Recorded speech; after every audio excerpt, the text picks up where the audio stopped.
Welcome everyone. Hi Grow Group. I'm so excited. A bunch of grow getters out there who are ready for week number 3. And today I have Crystal. Hey guys, how are you? Welcome. Yeah, she's excited. We're going to be talking about balancing your garden. And I can't think of anyone better than Crystal LeBlanc, who literally is a yoga teacher, balance master, and then over here going to teach us all about pH and the liquids that are in your garden and why they are so important and how much and when do you refill it, all of the things that she's going to talk about so that you consistently keep your plants nourished. And before we jump into that, I want to announce our Grow Getter because we had 2 people this week who posted, and I was able to pick Leslie Ryder. She is now our Grow Getter this week. And Leslie, the award that you get for this week is $10 to Juice Plus Promotions. How perfect, because you're Oh, going to be in Indy with us. Woo-hoo! For conference. yes. So that's going to be so fun. I can't wait to see what swag you get, whether it's some Tower Garden gear or some Juice Plus gear. So you go, girl. Thank you so much for posting. Adam Lewis, you are a consistent poster too. Super proud of you for posting. And we will share at the end of this what our next Grow Getter award will be. So stay for that. And so let's jump right into this. Crystal, can you tell us about why it's so important to balance your water? Yeah. First off, whenever you get your tower garden, you put the water in, you put your nutrients in, and you're good to go, right? Essentially. Yeah. But what if you have hard water? What if you've got something in your water? What if the pH of your water is off and it's your crops don't look that good? We just want to check it. We want to check our water and we want to make sure that we put the right amount of nutrients in. So the first thing I want to go over is the nutrients. When we put our nutrients in the water, we've got nutrients A and B. These are not organic. I said it, they're not organic. That's because when we talk about organic, we're talking about soil things, and this has no soil, so it can't be organic. This is all natural, though. These are from the earth minerals. So A, if you look on the back of it, this one's got the nitrogen, the calcium, the iron, and on B, this is more of your phosphorus, you've got your copper, manganese, things like that. So you've got all the different things that you need in both. On the back of it, it's going to say 20 milliliters per gallon. If you got the Flex, this is 20 gallons. If you've got the Home, this is 13 gallons. So the amount of nutrients you put in is going to be different. 20 milliliters per gallon. So that's up to you to figure that out. Do you have to be specific? No. Can you? Yes. I deal with schools. Sometimes they like science and data and things like that.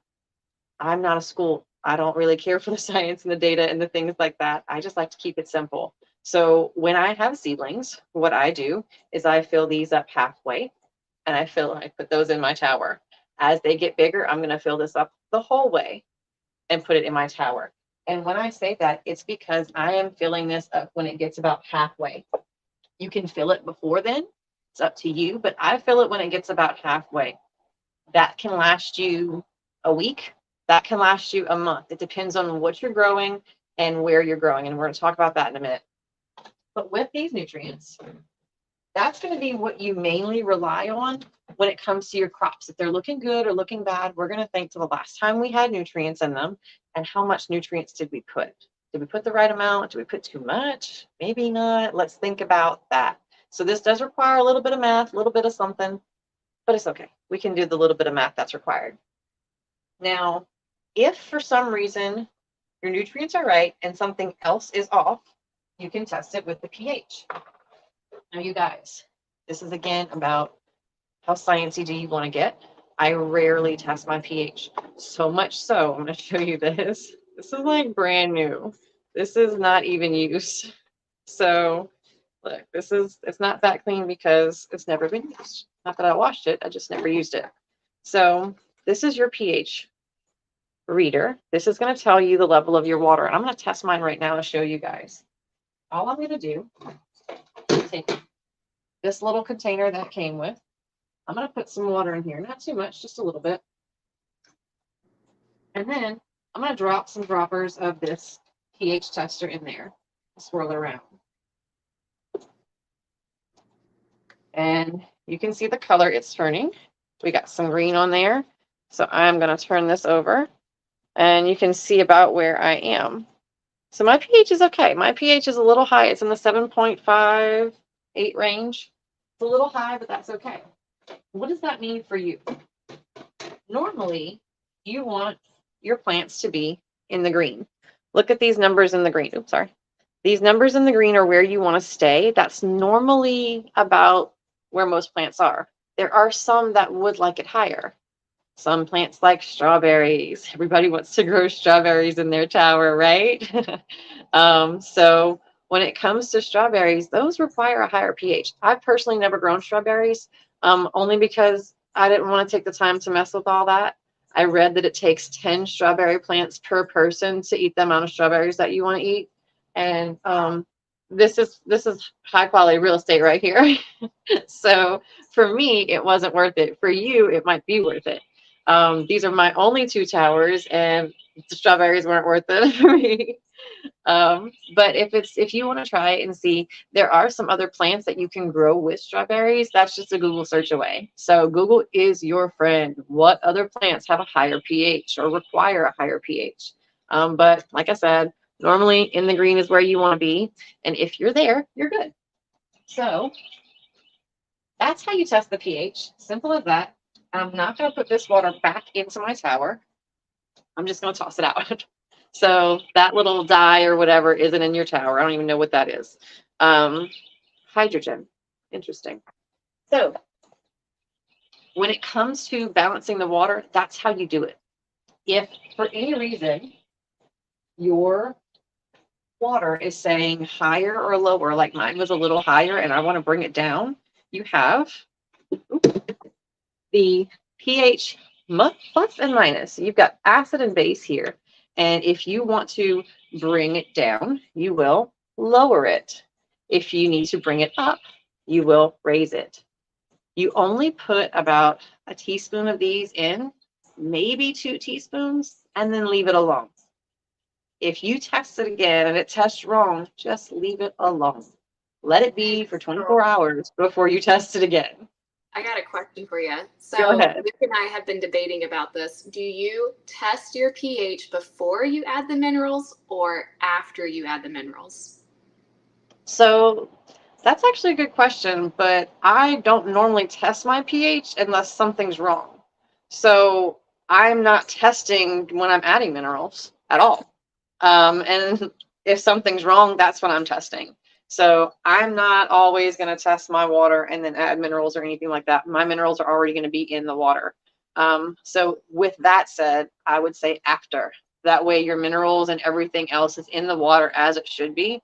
But I would wait 24 hours before you test, because minerals, your plants, that water circulating, a lot can happen in 24 hours. And we want to know if it's that or if we need to actually adjust, because you can go crazy trying to adjust with the acid and the base. I have seen teachers empty those in one day, and that's unnecessary. So just be very flippant with it. Like, oh, it's okay. It's fine. It's fine. It's fine. It's fine. We don't need to worry about that. So if you're really worried about your plants and what's going on, I would look at the nutrients more. And we can talk about that in just a second. Do I have any other questions that were looming around there? As of right now, we are good. So you're on Cool. it. So the nutrients part of it. Cherie last week at ATL Urban Farms, we touched on this a little bit.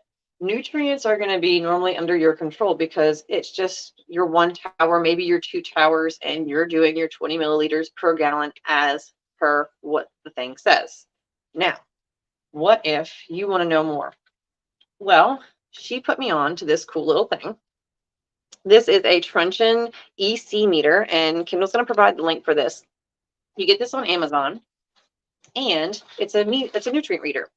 I deal with a lot of schools, which means I have no idea what these kids put in there. So when I go in, I'm going in blind, and this has been a tremendous help for me to see what's going on with the towers.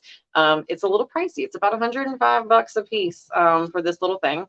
And if you ask me how it works, I can't tell you. all I know is that Cherie told me that this little, I marked lines on here. That is where you want your nutrients to be. So let me show you how this works. All I did was take it out of the box. No batteries, no nothing. Took it out of the box. And I'm just going to open my little lid here and I'm going to swish it around. When I swish it around, it lights up. It's lighting up all kinds of fun stuff. Now, when it lights up, you Whoa, can that see, is cool. right? It's lighting up right above that line. So that means it's at 1.0. I want to be between 1.0 or 1.2 and 1.8. I'm at 1.0, which means my nutrients are low in that tower. I would much rather my nutrients be low than high. Why is that? Our nutrients are super concentrated, like super concentrated. You can go on drips of this stuff. If you run out of nutrients, it's okay. Like you probably got 2 weeks before your plants start to suffer. That's really, you've got enough in there. Just add water, kind of dilute it. I'm going to check my other one just so we can see if there's a big difference in there. And this one is almost right on the money. So one was low and one was right on the money. The one that was the good was the lower one, which means I was probably measuring off of that one when I added water to the big one. I diluted it. See what happens? So it's just up to you. You can get one like this. I think they're really fun. But if not, you can just check it on your own. All right, we got a question. Somebody said she talked about, I think she's talking about Cherie. Cherie talked about adding minerals, but if I only need to add 5 gallons of water to my flex, then do I only add 1/4 of minerals? So you add 20 milliliters per gallon. So 20 milliliters times 5. That's what you add. If you want to convert that, however way you want to convert that, that's where you do your math parts. And for me, I just keep it simple. If I'm only adding 5 gallons, or like Cherie said, you can get this. This is a gallon of water. You can put 20 milliliters of each in here, put your gallon in there, and pour your water. 20 milliliters, gallon of water each time. That way, you know your minerals are right on. That's the way that you can do that. That's a really good idea. I mean, it takes a little more time to do it that way, but that way you know exactly where you are without converting. You're just putting 20 milliliters in there, boom, 20 milliliters done, and you can see how many gallons it takes to fill up. For me, I'm normally waiting till that thing's half empty before I fill it, so it is what it is. I'm a very lazy gardener. I'm going to just come out and say it. When Kendall asked me to talk about water, I'm like, water? I barely even check my water.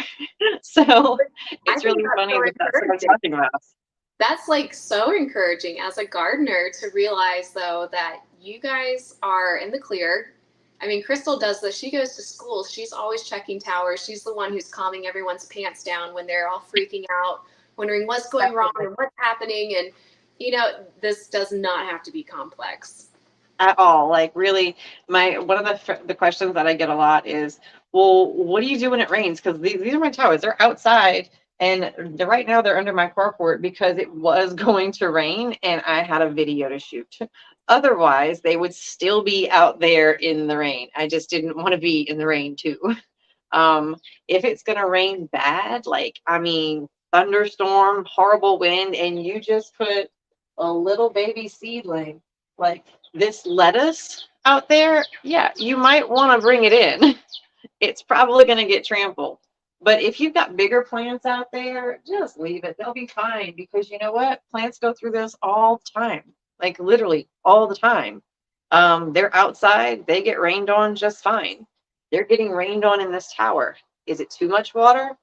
Not unless you're getting like monsoon every day for 2 weeks. You know, that's kind of what I go by. And then if you're going to travel, that's another question that we get a lot. And I'm actually traveling. I'm leaving Thursday. These little babies are going to be on their own for a couple days. See you in Indy. But what am I going to do? Well, first things first, I'm going to make sure they have water in them because my husband's going to be here so he can take care of them, right? But he doesn't need to. They take care of themselves. They have water in them. They got nutrients.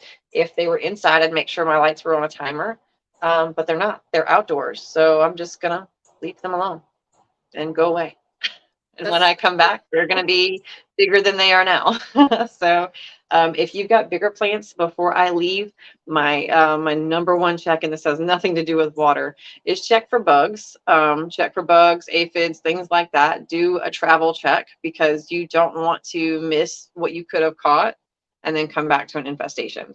So what I like to do is do a quick check. If your tower's outside, hose it off, get the water hose out there, and just kind of knock some stuff off with the water, and you're good to go. So, I mean, really, that's it, guys. The other thing is that this is a food grade tower garden. It's made of food grade plastics, which means that BPAs, things like that, we don't have any of those fun things that cause cancer, estrogen disruption, anything like that. This is food grade plastic. So when you take the water in here, that's safe. It's safe for us to consume. It's not a bucket from Lowe's. It's not, some kind of homemade thing that's leaching microplastics into our food. So that's really important to the company. That's important to me. I know that's important to Kendall, and that's probably important to you and why you have tower garden. So absolutely. And one other thing I will add in here, and I'll actually put this link into our group. I was really curious about the minerals when I first started this because traditionally I'm thinking dirt gardens are going to produce better quality produce. And Tower Garden actually took that into consideration. And there was a scientific study done where they did a tower garden versus a dirt garden. And this is so cool. And then just makes me so excited because they actually found out that the nutrients were so similar. And actually, the Tower Garden one had a slightly higher antioxidant level with all of the thylakoids and nutrients being a little bit higher because of the consistency of the nutrition being measured out, being poured in. So it's like very exact. Imagine if, every day you are getting in 50 plants every day on a cycle over and over and over again versus going off your diet and just maybe hopefully getting in the right amount of food. So they found that the Tower Garden one had a better yield, better plant production, better nutrition. So I was really excited about that. And I will definitely put that into our grow group so you guys can just check it out and know that you're getting something that is extremely good for your health, and your plants are going to be just super luscious and healthy. Yeah, if you're a control freak and you like to dial in on everything, then you can completely control exactly how many nutrients you need with this. Like, it's perfect for your garden. Yeah, that is so cool. Well, Crystal, you are amazing, and I love your cute little space buns. Thank you so much for doing this. It was yoga day, so Tuesdays are my yoga days, so y'all get me after yoga and all the fun stuff. So, I mean, I love being here and being able to help out. So I'll see y'all next time. Yeah, thank you guys so much for joining. And I am going to announce our next assignment for any Grow Getters who want to participate and get some very cool Grow Getter swag. Our next assignment is take a picture of you actually doing your minerals, and you can either do a picture of you pouring in your minerals if you are needing to because your water is low, or you can also post a picture of you testing your pH just to show that you know how to do that and it's working. So post a picture of you working with your water and balancing it, and we will look forward to that because next week we will announce the next Grow Getter, and it could be you. So thank you guys so much for joining. I appreciate you all, and we will see you next time on here. Bye. Bye, guys.